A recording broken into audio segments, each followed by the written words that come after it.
the shouts around the heart of Westminster, the centre of our government. Normally a safe place. Not today. Members of the public, politicians, the hundreds of staff for whom this is work. In politics, for some, a home from home. Locked down, a place of danger. Ministers rush to safety.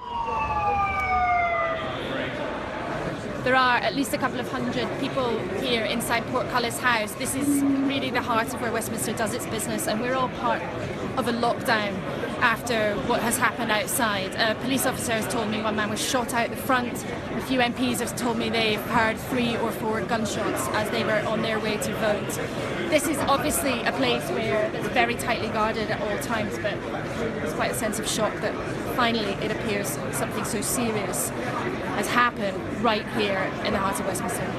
Inside, everything unclear. Order! I am now going to suspend the sitting of the House. This House is now suspended, but please wait here. Then, in a chamber that sat through all sorts of situations, work interrupted. There has been a serious incident within the estate. It seems that a police officer has been stabbed, that the alleged assailant was shot by armed police. An ambulance is currently attending the scene to remove the casualties. There are also reports of further violent incidents in the vicinity of the Palace of Westminster, but I hope colleagues on all sides will appreciate that it would be wrong of me here to go into further details until we have confirmation from the police and from the House security authorities about what is going on. As the seriousness of the attack began to spread, MPs told me they heard 3, 4 gunshots on their way to vote. Others saw with their eyes from their office windows. We saw a thick-set man in black clothes come through the gates into New Palace Yard. New Palace Yard is just below Big Ben. And this man had something in his hand. It looked like a stick of some sort. He was challenged by a couple of policemen in yellow jackets, and one of the yellow-jacketed policemen fell down. And we could see the man in black moving his arm in a way that suggested he was either stabbing or striking the yellow-jacketed policeman. And one of the policemen then ran to get help, which was very, very quick to come. And as this attacker was running towards the entrance used by MPs, 2 plainclothes guys with guns shouted at him, uttered what sounded like a warning. He ignored it, and they shot 2 or 3 times, and he fell. Westminster Bridge, a tourist spot. This afternoon, violence stilled it. I heard what I thought was just a collision, and then I looked through the window of the taxi, and I saw someone down, obviously in great distress, and then I saw a second person down, and I started filming, and then I saw 3 more people down, one of them bleeding profusely. So what I saw was an incident involving at least 5 people seriously injured. I was just walking across the bridge and suddenly a bus stopped and everybody started screaming. People came off the bus and they seemed very upset. And then I saw what appeared to be a trainer by the side of the road. And then on the other side of the road there was a body. And when I looked further up there was another body. And then when I looked over the side of the bridge there appeared to be a body in the water as well. A car and driver intent on taking the lives of those who came to see what's normally a safe circle, the most tightly guarded part of the capital city. Danger and confusion. As you know, we've declared this as a terrorist incident, and the Counter-Terrorism Command are carrying out a full-scale investigation into the events today.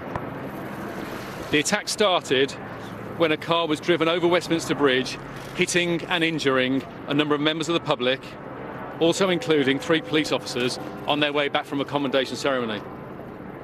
The car then crashed near to Parliament, and at least one man armed with the knife, continued the attack and tried to enter Parliament. Sadly, I can confirm that now 4 people have died. That includes the police officer who was protecting Parliament and 1 man we believe to be the attacker who was shot by a police firearms officer. Was this one of those responsible? So much is unclear. Yet police and the government considering this attack as the most serious of its kind. For an attack which stopped today's business of democracy, not just for politicians who came to work, but hundreds of people here to visit, to be part of this place. We still don't really know what's going on. This group of students was brought here just for the day to see how Parliament works. Little did they know what kind of situation would unfold. And frankly, it's still very hard to believe what's really happened here today. An attack that in theory, many expected to come to London again one day. But the truth of an event like this in practice, a shock in our Parliament, a shock in our country, whatever the motive, an effort to stop our democracy in its tracks. Laura Koonsberger reporting there. Well, as we heard, the Prime Minister was in the Palace of Westminster when it happened. It was whisked away, driven straight to Downing Street, and we gather that this evening she's chairing a meeting of COBRA, the Government Emergency Committee, and also there is expected to be the Home Secretary, Amber Rudd, and we can hear now from Amber Rudd. We do not yet know the full impact of this terrible incident, but I know that the whole country will be thinking and praying for those who are affected, as I am. I want to thank the emergency services for the quick response and pay tribute to their bravery, their courage and their professionalism. I've been briefed by the Met Police and by the security services, and the Security Minister has also been updated. This is an ongoing incident and the government will continue to be updated. The Prime Minister will chair COBRA today. The government's top priority is the security of its people. And I urge everyone to remain calm, but to be vigilant. And if they see anything they are concerned about, they should report it to the police. We have the best police, the best security services in the world, and we must make sure that we let them get on with doing their job. The British people will be united in working together to defeat those who would harm our shared values. Values of democracy, tolerance, and the rule of law. Values symbolised by the Houses of Parliament. Values that will never be destroyed. That was the Home Secretary Amber Rudd there speaking a little while ago, and we expect that COBRA meeting to get underway very shortly. Let's talk now here at the Police Cordon at Westminster to Professor Michael Clark, Professor of Defence Studies and a security expert. What are the implications, do you think, of this attack? Well, I think the authorities have been expecting something like this for some time. Remember, this is only the third attack, the third successful attack since 2001, since the 9/11 attacks themselves. And so, in a way, we've been waiting for this day to arrive, and here it is, it's arrived. It's pretty gruesome up the road there, but it could have been a lot worse, remember. If you drive a truck into a group of tourists, you could kill a great number. And trying something in the Palace of Westminster, this gentleman who allegedly committed this act didn't have a gun with him. It was a knife. He could have had an automatic weapon. It could have been a lot worse. But so we're grateful for small mercies, I suppose. But this day has been a long time coming. It is actually the one-year anniversary of the Brussels attacks. Do you think that's a coincidence, or could that be part of the planning behind this attack? I think the authorities will be thinking about that. Generally speaking, terrorist attacks are not usually timed on anniversaries, and I'd be a bit surprised if this one was, to be honest. It looks like a lone wolf attack at the moment, but the government will be asking itself, could this be the beginning of a campaign? Is there any intelligence which indicates that this is only one of several that are in the pipeline? And who does this alleged attacker, who does he connect to? Who are his friends? Who's he been talking to? I mean, the police have been out and about in a pretty big way, and obviously their first concern is it over now, or is there another phase still in the pipeline immediately? Secondly, if it is over, does it connect to something bigger? and they know that the golden hour, as it were, is the 24 hours after the attack when they can check on this person's connections. And we've been told many times that MI5 and the counter-terrorism police have foiled a number of plots in the last few years. I think there was a figure of 13 that was given recently, but they always said, you know, they couldn't stop them all. Absolutely, it's the law of averages. They've said, 13 plots since 2013. They say it's about 4 or 5 a year, genuine active plots that they foil. Our own records, research records, indicate there've been a good 70 plots since 2001. And so only 3 have been successful. But it's the law of averages. Sooner or later, in an open society, in a place where tourists go, somebody's going to get through. And you don't have to be very expert to commit enormous destruction in open societies. And also, if it's not a conspiracy, if it turns out to be a lone wolf, that is obviously, by its nature, so much harder to stop because there are maybe no communications whatsoever. That's true. I mean, on the face of it, let's be cautious, but on the face of it, this looks as if it could be a lone wolf attack. But lone wolves never act entirely on their own. They're inspired by something. They always connect to somebody.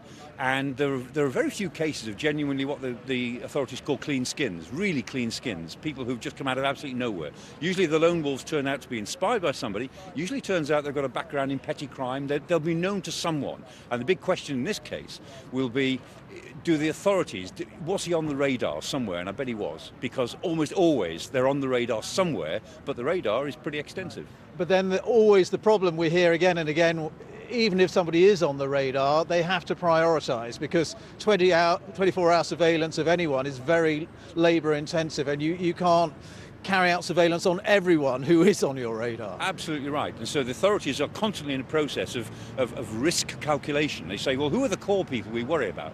And to actually to put a tag on somebody 24/7, to really look after what they're doing, takes something of the order of 20 to 30 different officers. So you can only do it for a certain number of people for a certain length of time.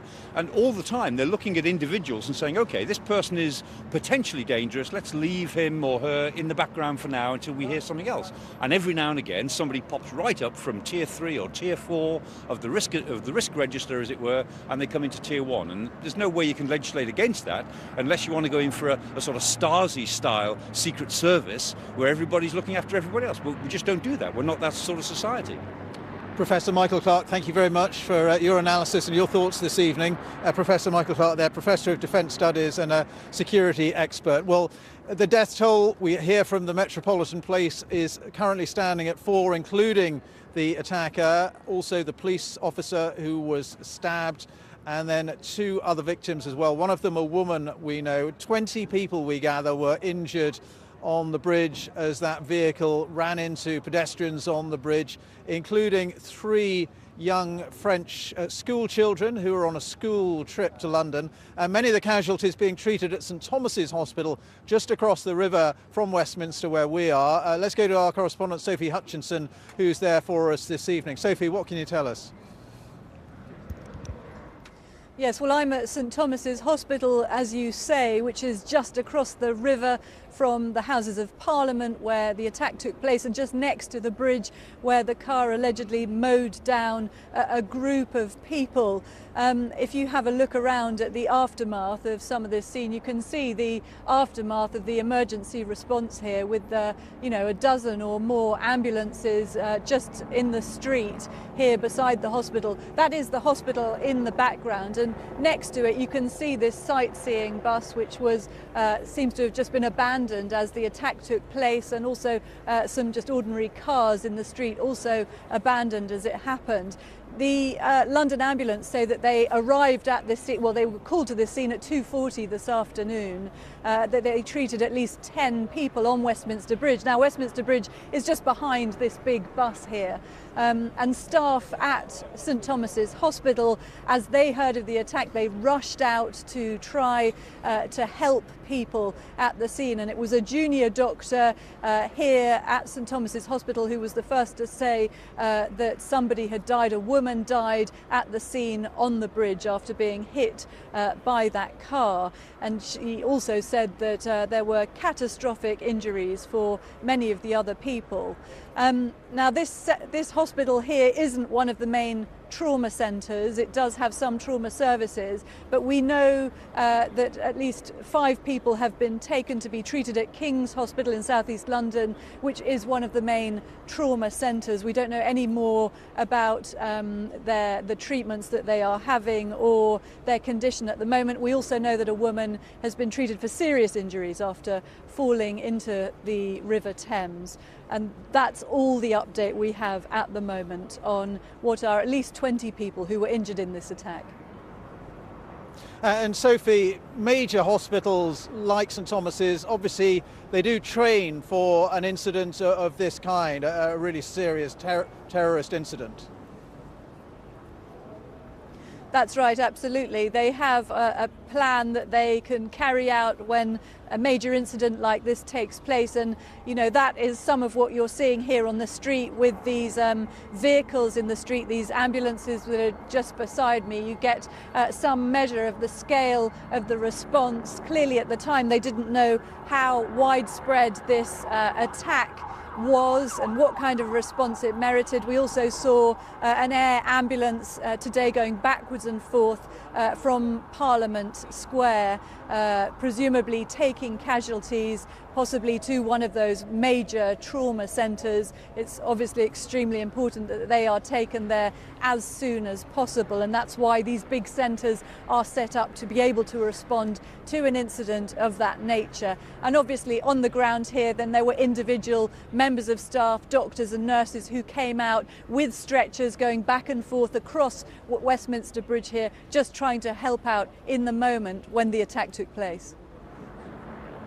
All right, Sophie, thank you very much indeed. And now we can go to Yvonne Hall, who's at King's College Hospital as well. What's the latest from there? Well, we heard a short while ago from King's College Hospital that they're treating 8 people who were injured in the terrorist attack. They've told us that 6 of those are males, 2 are female. 2 of those are critically ill and the other 6 are stable. Well, tonight the hospital has declared a major incident and it's asking the public not to come to A&E here unless it's absolutely crucial. Well, as you've already heard, there were 4 police killed, 20 injured in the attack. Most of those being treated at St Thomas's Hospital, where some of the injuries have been described as catastrophic. Well, tonight all the medical teams involved in the aftermath of this attack are being praised for their hard work and dedication. Back to you. Yvonne Hall, thank you very much indeed. I just want to let you know that the Metropolitan Police are telling us they've opened a casualty bureau. Let me just give you the details because that's now open, and if you want to ring, if you're worried about family or friends involved in today's incident, you can call the Metropolitan Police Casualty Bureau. It's on 0800 056 0944 and also 0207 158 0010. So that's 0800 056 0944 and 0207 158 0010. So that's if you're worried about family or friends involved in today's incident. Call that Casualty Bureau and choose option 1. If you were involved in today's incident and you're safe, then the Metropolitan say please call that number and choose either the numbers listed above or choose option 2. They're saying demand on that Casualty Bureau number will be high, so just keep trying. Right, let's get the latest now from my colleague Adam Fleming here in Westminster. Adam. Ben, I'm outside Westminster Abbey, just on the other side of Parliament Square from the House of Commons to the House of Lords. Normally we see this building as a place for big national events like royal weddings, services of remembrance. Tonight it's providing a place of safety for hundreds of members of Parliament, members of the House of Lords and staff from Parliament who were evacuated in the aftermath of the incident outside Parliament today. They've been inside for a couple of hours now. The Dean of the Cathedral was saying he was happy happy to welcome people as a place of safety. He offered a prayer for them as people arrived at the building. It's also been turned into a sort of temporary police station, if you like. There's been a constant stream of police officers passing through the cordon, going into the building, and there they are interviewing people who were eyewitnesses to the attack that happened on Parliament today, gathering as much information, as much evidence as possible for their investigation into how this happened, who's behind it, and also presumably looking at the security implications for these buildings in this area. You can hear a police helicopter circling above us just now. There are loads of members of the international media here, and still several police vans parked inside the secure cordon that's been set up. And I suppose one of the ironies being that this bit of road here is called Broad Sanctuary, and that's what it's been tonight, a sanctuary for people who were caught up in this attack. Adam, thank you very much indeed. Adam Fleming there. Let's talk to our political correspondent Eleanor Garnier, who's been here at Westminster all day. Eleanor, we were just hearing about all the MPs and peers and people evacuated to Westminster Abbey. It's such a dramatic day here at Westminster. Yeah, I understand those people are going to be sort of triaged now, and they will be interviewed, and people will be asked what they saw, where they were when it happened. We also know that the Prime Minister has now returned back to Downing Street. She was apparently seen to have left Downing Street. We now know she is back in the building. Of course, she was in the House of Commons when this happened.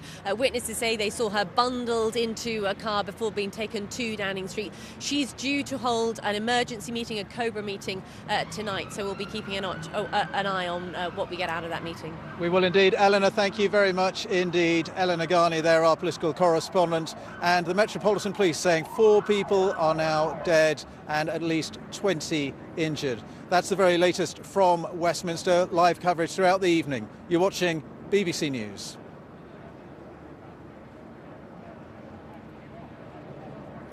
So we were hearing from the Metropolitan Police a lot of details about what happened. Daniel Sanford is our Home Affairs correspondent.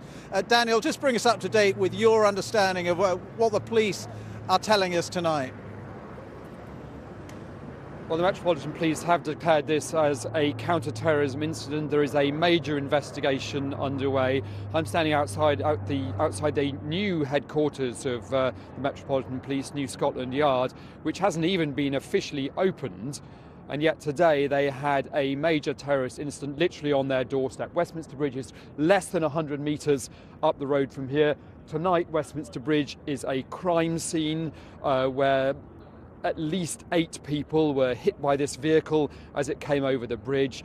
Somebody else appears to have ended up in the river as a result of that incident, and then the vehicle then turned round the corner just behind the New Scotland Yard, smashed into the side of Parliament, and then the assailant got out, attacked a police officer who has now unfortunately died before the assailant himself was shot dead by police. 2 other people, apart from that police officer and the assailant, died, and we believe that they died as the car mowed through the tourists, school children, students and people on their way back from work and on their way to work after their lunch break on Westminster Bridge. Mark Rowley, the acting Deputy Commissioner, who is also the National Coordinator for Counter-Terrorism, briefed us outside Scotland Yard earlier this evening. It's possible he'll give us an update later on this evening, and Scotland Yard have to face up to the fact that they've had to deal with today what they've been worrying about for several years now, really since the attack on Lee Rigby. Not only an attack on the seat of UK politics, but an attack on one of their own officers, and as it turns out, right on their very doorstep as well. Indeed. All right, Daniel, thank you very much indeed. Well, we gather the Prime Minister is chairing a meeting of the government's emergency committee, Cobra, this evening to get all the details from the police and the security services about what happened today and to plan for the future. The police are saying they're putting extra officers on the streets, not just here around Westminster, but right around the capital, and they are warning the public to be vigilant. But in terms of Parliament, we gather that MPs and peers will sit tomorrow as normal. Let's get this report from John Pienaar. It's one of the busiest and best guarded sites in Britain. In Europe, the police response took moments, and as the cordons closed, those who'd watched these terrifying scenes unfold added to the accounts of what had just taken place. 100, 200 yards from Big Ben, just overlooking Westminster Bridge, and arrived just after the incident. But as I did so, I bumped into a group of extremely traumatised French teenagers who were here on a trip for a week.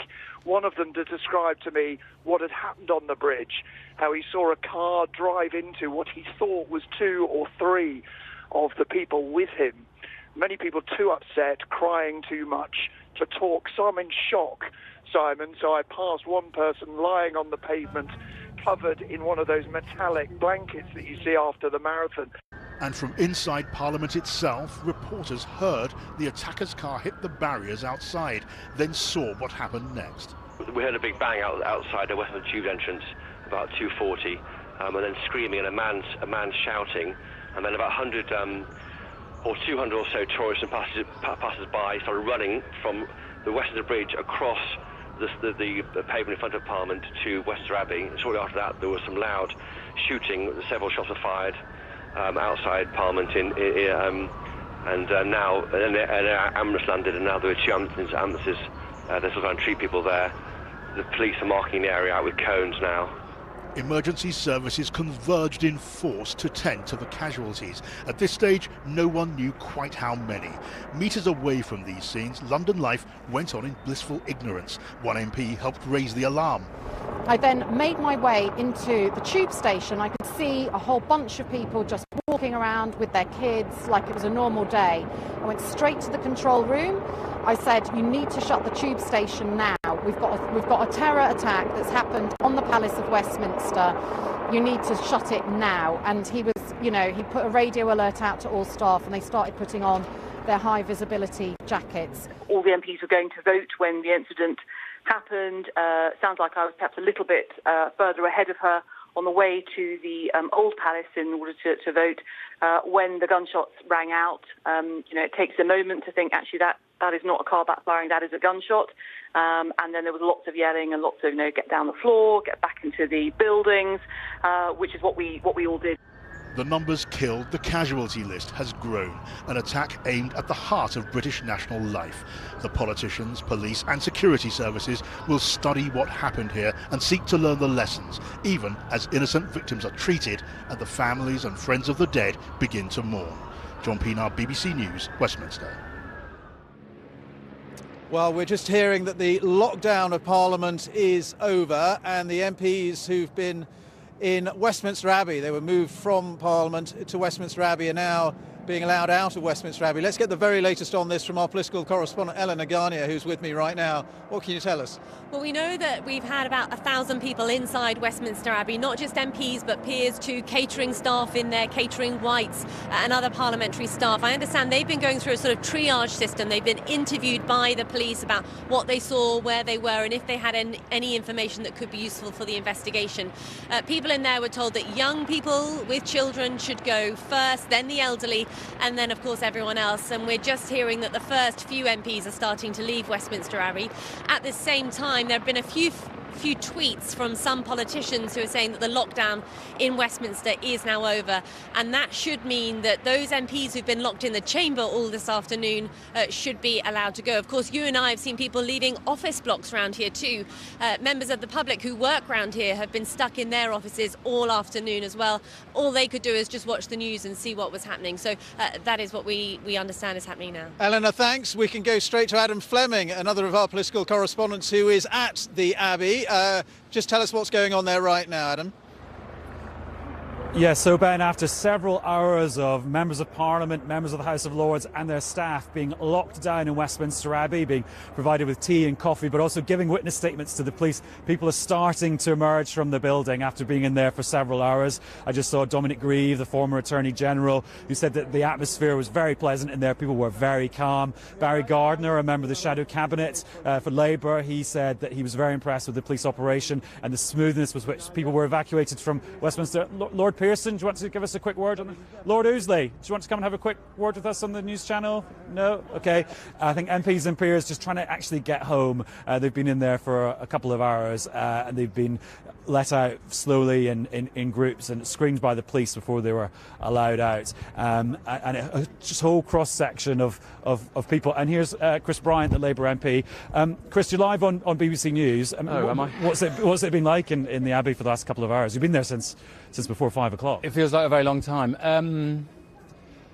To be honest, we don't know very much news because nearly all of our, we've not got mobile phones working or anything. My biggest sadness is I understand, there have been casualties and people... It's now confirmed that there's 4 deaths today. Right, and I don't know what's happened to the police officer concerned. And we're just constantly aware that people sometimes put themselves in harm's way to protect us and to protect our way of life. I mean, the British way of life. I hope Parliament will be able to be up and running tomorrow because we need to be able to show that nothing stops British democracy, nothing gets in the way of British democracy. Well, you've obviously been in a bit of a media blackout because the Commons authorities have tweeted that Parliament will sit as normal tomorrow, which I imagine you're welcome. Cool. Yeah, no, well, absolutely, you should be that. And obviously my heart goes out to the people who've lost people and who will be worried. We've all been getting lots of text messages and tweets and stuff saying, are you all right, all that kind of stuff. And I just want to pay tribute to all the security services who've done an amazing job today. We've all been getting maybe a little bit grumpy because we're thinking, is this really necessary? But, we have no idea what's been going on outside. And I don't know, have the people been released from within the chamber yet? I'm not sure. I think you guys are the first people to be allowed out from this kind of secure area. Right. Do you feel safe for your own life as a Member of Parliament after what's happened today?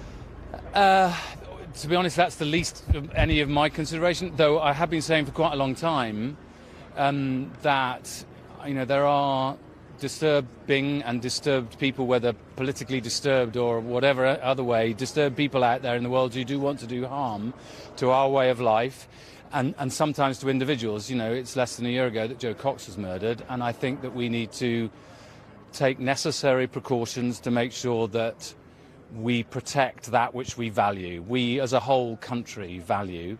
And also, just the idea that completely innocent civilians walking past who have absolutely nothing with political life might have lost their life today is obviously very distressing.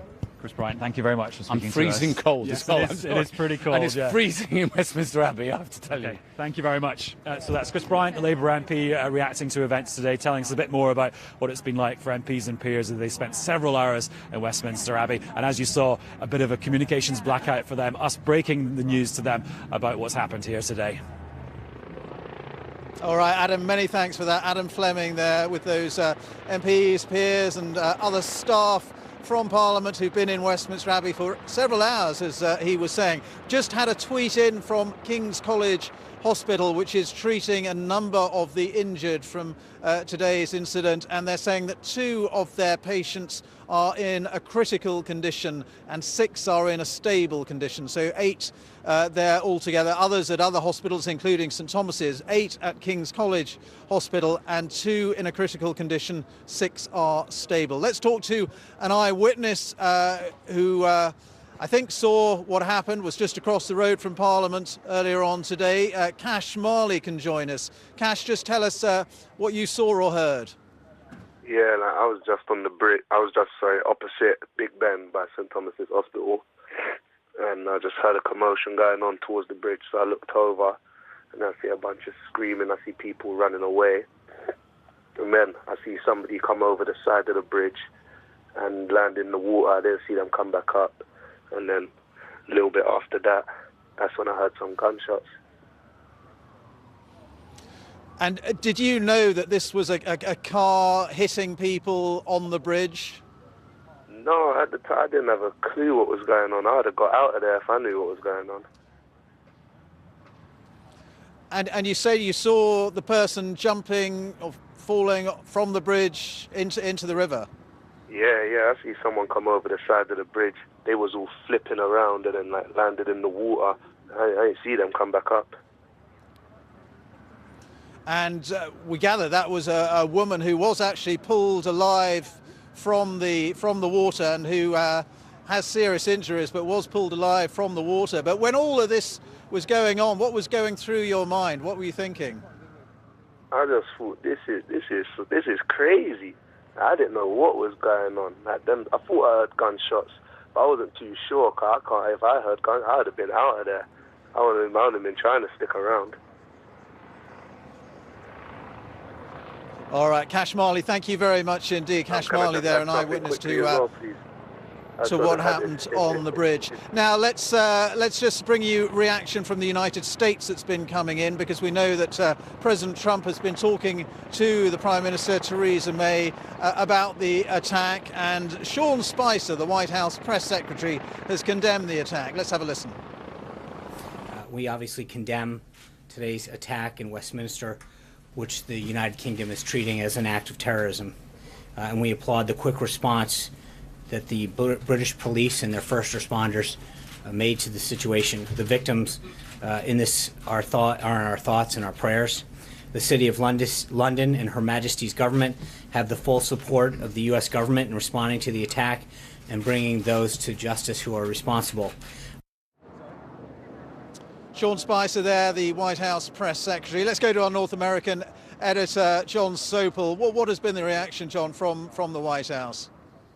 Well, I think there was deep shock when they heard that London had come under attack, but maybe not surprise. I mean, after all, there have been attacks in Paris, Belgium and other places as well. And so it was only natural that we would get this response from the White House, and Donald Trump has now spoken to Theresa May. I suppose what marks it out maybe from previous attacks when Donald Trump wasn't in the White House is that there has been no tweeting from him saying, I told you so, this is why we need the measures to deal with radical Islamic terrorism, as he chooses to portray it. So there's been nothing of that type from him. We were due to hear a few moments ago from Boris Johnson, who is in Washington at the moment for talks with Rex Tillerson, his American counterpart. But also there is a big summit going on in the US in the fight against the so-called Islamic State. And it was in the context of that we were due to hear from them. But that has been called off now. And I think a lot of American reaction here is about the consular business of just checking that Americans who may be in London are safe and asking relatives to phone home. John, thank you very much indeed. And we're joined here at the cordon, the police cordon, just down the road from the Palace of Westminster by the MP, Damien Collins. Thanks very much for being with us. Just tell us, how has it affected you over the last few hours? Where were you when it happened? Well, I was with a group of probably 20 or 30 MPs walking through from Portcullis House to vote in the House of Commons, a division had just been called. And as we were walking through into New Palace Yard, along the walkway, I heard sort of shouts from the yard and then gunshots. The police were instantly in control of the situation. We were told to get down onto the floor. We were there for a very short period of time and then moved back into Portcullis House. So we probably heard what was the incident in New Palace Yard, but we didn't see anything that happened. And then Portcullis House was then evacuated half an hour or so afterwards. But there was a very effective lockdown, and the police were on top of the situation very quickly. So you've been in lockdown for the last few hours and just sort of let go, as it were? Yes, we've just been told that we can go now, and they've started the process of evacuating the building. Obviously, not just MPs and their staff in there, but lots of visitors for meetings with MPs and other visitors in the building as well. So everyone has been held together, waiting for instructions from the police. What are your thoughts tonight? What appears to be an attack on the heart of British democracy? Well, it's a terrible incident, and obviously our first thoughts are with the victims and their families. Police officer killed in the line of duty protecting Parliament and the public. And that time of day in Westminster Bridge, you've got a lot of tourists, a lot of international visitors, people just going about their business. And what's happened today is a terrible tragedy. And COBRA meeting tonight, the Government Emergency Committee. What should be the response of the government, do you think? Well, I think we obviously need to understand fully what happened today, why it happened, who was involved in it. Our security services do an excellent job. The way they've responded to the terrible events of today, I think, show that. But it's too early to say. We gather one of your parliamentary colleagues, Tobias Ellwood, actually was involved in trying to save the life of the police officer who died.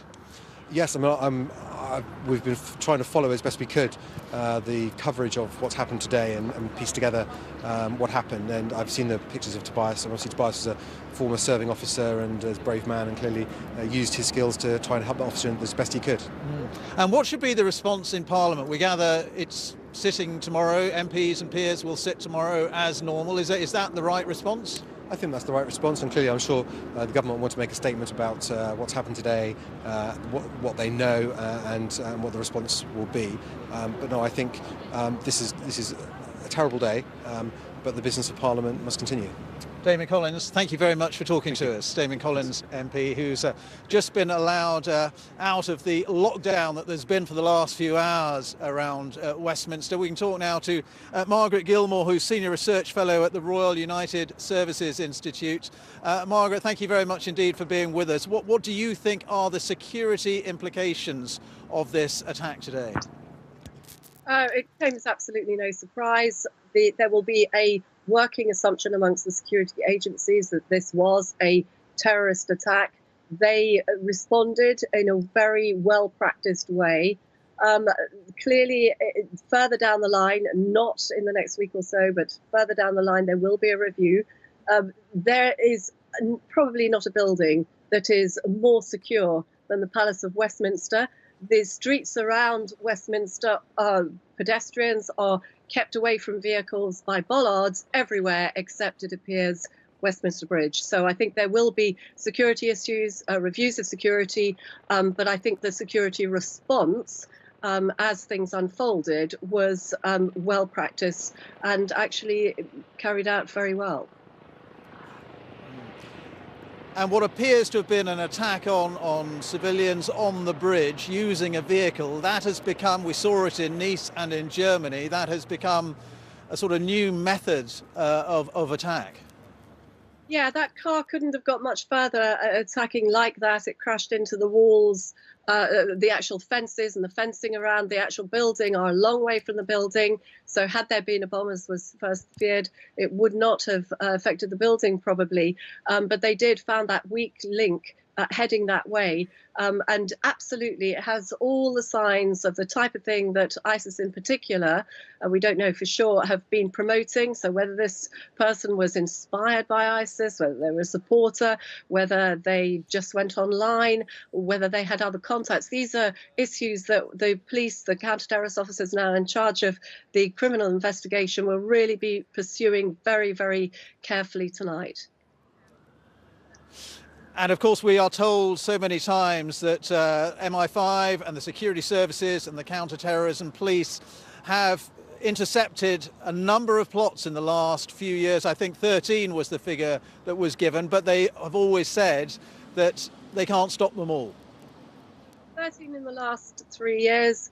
We're on the second highest security alert, meaning the attack is highly likely. They can't follow everybody. There's quite likely we'll find that this guy somewhere along the line has been in touch with the authorities in some way, whether it's petty crime, maybe he had mental health problems, maybe he was on the radar but on a B list, as happened with the 7/7 bombers 12 years ago. But the vast majority of plots, we need to know this, are being stopped, but there will always be one that gets through, and sadly this is one. But there have been very, very, very few. Very sad for the victims tonight. But, you know, they're doing a good job, but they cannot stop everything. We've been warned about it, so this happening is not a surprise. All right, Margaret Gilmore, thank you very much indeed from the Royal United Services Institute. Let's hear from one of the eyewitnesses to what happened this afternoon. Kevin Schofield, a political journalist who saw what happened from his office window in Westminster. First of all, we had a loud bang, it sounded like a car crash. So I looked out towards Westminster Bridge and from our office, and there was just a bit of a commotion, people running around, shouting. We tried to kind of work out what happened. We thought maybe there'd been a bus crash, because there's also a lot of buses going up and down the road. And then next thing, I looked down at Carriage Gates, which is on the outer perimeter of the parliamentary estate. These gates are secure all day. There's police by armed policemen, and you can only get in if you've got a pass. But I saw a man basically rush that gate, stormed through the gate, attacked a policeman. The policeman went down. Another policeman went to approach him. The man then got up, with his arm out stretched straight, looking like he had a knife in his hand, I think it was, holding it out, pointing it towards the policeman. And then where they walked, I couldn't quite see, I couldn't get a great vantage point at that point, but then there was lots of gunfire, and that's obviously when we knew that there was something serious was underway, and there was lots of armed policemen running around. I can see a car which has crashed into the one of the gate on the side of Westminster Bridge, so that would seem to be what the bang was. And then I can see the car is still there right now. I can see it sort of was obviously crashed into a gate. That was Kevin Schofield, a political journalist who saw what happened. Let's hear from another eyewitness. This is Richard Tice, who was speaking to our Home Affairs correspondent Daniel Sanford a little earlier. I was coming out of the tube of Westminster at about 2:45. It was clear something had happened. Police were ushering people out of the tube station very quickly. I was ushered onto Westminster Bridge, but then I looked across to the west pavement and there were bodies, people lying on the bridge, being tended to. As I then moved up into the middle of the bridge, looked further down the south side of the bridge, it was clear that actually there were also bodies, people lying on the floor on the western pavement. And when I spoke to someone who had clearly been on the bridge at the time of the incident, they said that a car had mounted the pavement, or a vehicle, and literally driven the whole way from south to north up the bridge, knocking people over.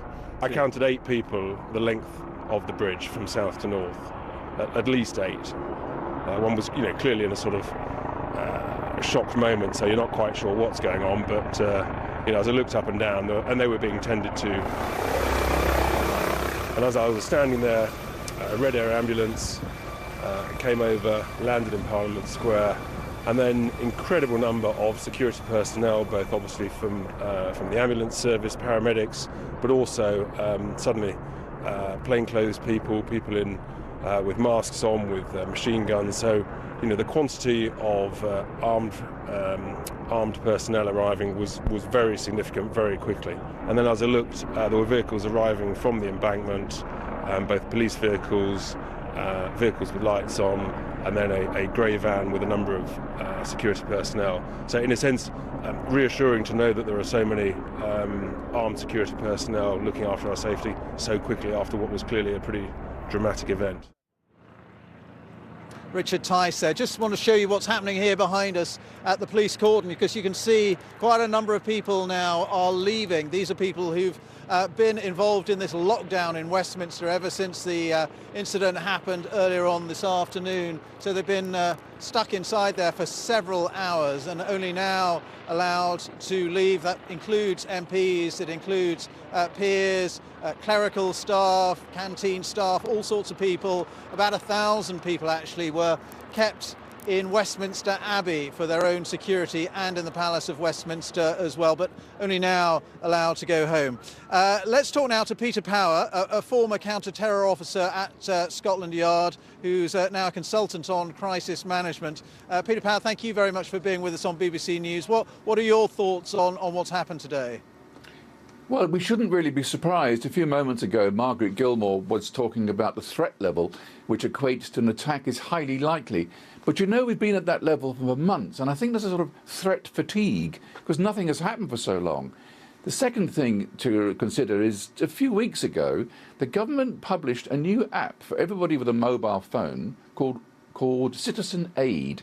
And you press this app and it tells you what to do if you're caught up in what the police call a marauding terrorist attack. But how many people know that? And we saw only last weekend the police carried out a major terrorist or counter-terrorist exercise on the River Thames. But perhaps more importantly, today, 68 countries are meeting in Washington to discuss how to defeat Islamic State. So take these things together, and we really shouldn't be surprised. And when Mark Rowley, the senior police officer, stood outside of Scotland Yard, and he said, and I quote, "This is a day that we've prepared for," he's absolutely right. Just stay with us. I just want to show the viewers what's happening here behind us. Lots of people now who've been caught up in this security lockdown here at Westminster, who are now finally being allowed to go home by the police after a long stint where they've been held and not allowed to leave. So they're now being able to go home. Let's go back to Peter Power, former counter-terrorism officer. And of course, we've heard quite often that a number of plots in the last 3 years, I think 13, have been foiled, intercepted by the police and MI5, but obviously they can't stop them all.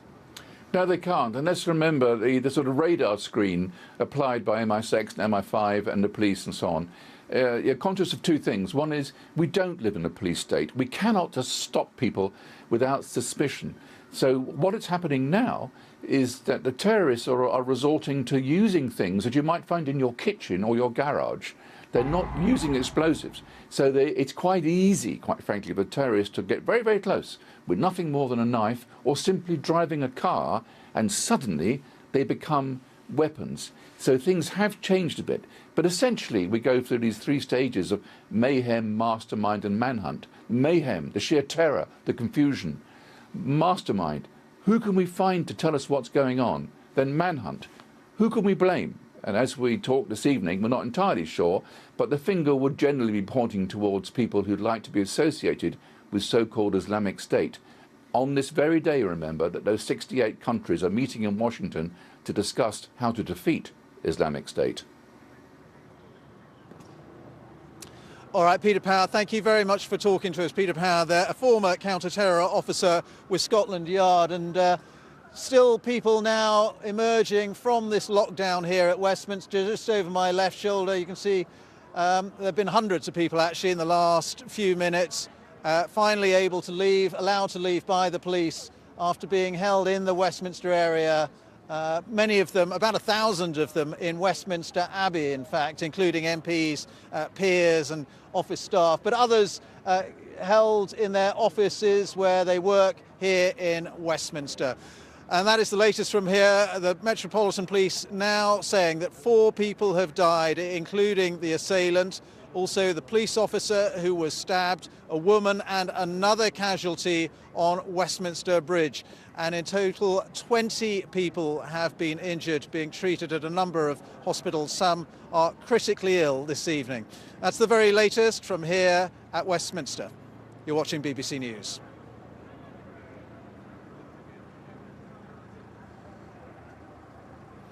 Right, we're going to have much more coverage live from Westminster throughout the evening, but we're just going to pause very briefly now for a look at the weather with Thomas. Well, we had quite a few downpours across the UK today. The rain sort of came and went, and actually it might come back again this evening. So I think a chance of catching further rain, but there is some good news on the horizon. We'll see some sunshine by the time we get to the weekend, and it'll turn a little bit warmer as well. Here's the cloud from earlier on. You can see this weather front splashing its way through the UK. It was very heavy in London for a time. Northern areas had a bit of sleet and snow as well. As far as this evening is concerned, that weather front will be straddling northern parts of England, the south of Scotland, nudging into Northern Ireland, and then it actually returns into the southeast and central southern England. So here, I think, some rain overnight. Most of the country not desperately cold, around 4 degrees, but the glens of Scotland, where we'll have the clear skies and where the cold air is sitting, well, here possibly down to -8, a bit like last night, really. Tomorrow starts off cloudy with some rain, but the winds will quickly push the remnants of that weather front away. Unfortunately, the remnants of that weather front will stick around in the southwest of the country. So here, perhaps staying pretty cloudy and some spots of rain on and off. Nothing too heavy, I don't think, but it won't be sunny at all. It's these more central and northern areas that will get the lion's share of the sunshine on Thursday. Beautiful day there in Manchester, York, into Cumbria, right across the Lake District, Scotland, Northern Ireland. Not a bad day as well, but pretty chilly here. Temperatures getting up to around 7 or 8 degrees around the middle of the afternoon. And Thursday evening, we keep the remnants of that weather front. If anything, it might even sort of turn a little bit heavier for a time on that south coast, but it really will only be the south coast. And then finally, high pressure starts to develop. This is going to be a feature. This will dominate our weather through the course of the weekend. It's helping to push that weather front towards the south. So I think we still have to deal with a bit of cloud and rain in the southwest on Friday, but the vast majority of the UK should be enjoying that better weather. So this is the beginning of a more settled period of weather. The high pressure expands and anchors itself across the UK during the course of the weekend. Just very light winds blowing around it within the high there in the middle. Much lighter winds. Some sunshine on the way. So it looks like it's looking Very promising this weekend. Dry, some warm sunshine on the way, and temperatures could even get up to 17 degrees next week. That's it. Bye. The Brexit negotiations are about to begin, and the pressure's on the government to deliver the best deal for Britain. I think we now need to trigger Article 50, get on with it. Nobody's told them where the money's going to go. It's not going to be paid to Europe. What will have effect on things like the housing market? EU nationals that work and live in this country, what's going to happen? We'll be putting your questions to politicians on both sides of the argument. That's a Question Time special, Britain after Brexit, BBC One Monday, 8:30.